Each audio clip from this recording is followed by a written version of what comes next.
Anaan dura hojii yuutuubii baay'ee salphaan ture. Amma garuu baay'ee ulfaateen jira. Viidiyoo tokko upload goota. Carraa gaarii yoo qabaatte immoo ni beekamta. Akkuma upload gooteen tilmaamni viidiyoon kee gaariidha yookaan gaarii miti siin jedhu hin jiru ture. Bara 2026 keessa wanti haarofti uumameetiin jira.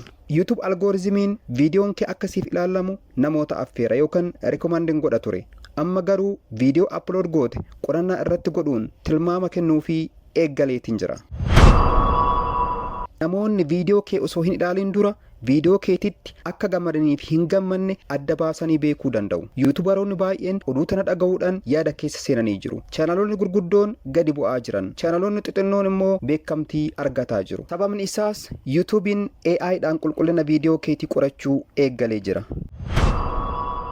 Eeyyen meeshaa Gemini artificial intelligence kana akka icciitiitti itti fayyadamtee YouTube chaanalii kee guddifachuu fi galii gaarii argachuuf furmaanni dhumaa viidiyoo kana irra jira. Kanaaf hamma dhumaatti daawwadhaa isiniin jechaa kallattimaan gara viidiyootti. Algooriizimiin yuutuubii bara 2026 keessa kiliikii yookaan viidiyoo santuquu irra fedhaaf iddoo kenna. Oomtoonni yookaan kireeteroonni viidiyoo nama goggoomsu mannaa daawwataa gargaaruu irratti xiyyeeffatan warra yeroo dheeraadhaaf guddatanidha. Viidiyoo view baay'ee argatu hojjechuu qofa osoo hin ta'in kaayoon viidiyoo sanii kan bu'aa irraa argatan ta'uu qaba. AI raabsina viidiyoo fooyyessuu danda'a. Garuu muuxannoo, iftoomina yookaan ilaalcha namaa bakka bu'uu hin danda'u. Daawwattoonni ammas hubannoo nama dhugaatiif deebii gaarii kenna. YouTubein oomtotaaf yookaan content creatorootaaf meeshaalee artificial intelligence irratti hundaa'an dhiyeessa. Fakkeenyaaf qorannoo mata duree, titles, hubannoo fakkii, thumbnail akkasumas xiinxala turtii daawwataa dabalateeti. Meeshaaleen kun qabiyyee keessan amala daawwataa waliin wal simsiisuuf gargaara. Shortis viidiyoon amma yuutuubiidhaaf akka ragaa qorannootti tajaajila. Yoo shortii tokko hojii gaarii hojjete, algooriizimiin viidiyoo dheeraa viidiyoo shortiitiin wal qabatu namoota baay'eetti rikoomandi gochuudhaan itti argisiisa. Oomtotaaf yookaan content creator yeroo hunda viidiyoo fe'uun qofti gahaa miti jechuudha. Chaanaloonni kan madaalaman jaala daawwataa yeroo dheeratiin malee ol ka'iinsa daawwannaa yeroo gabaabaa qofaan miti.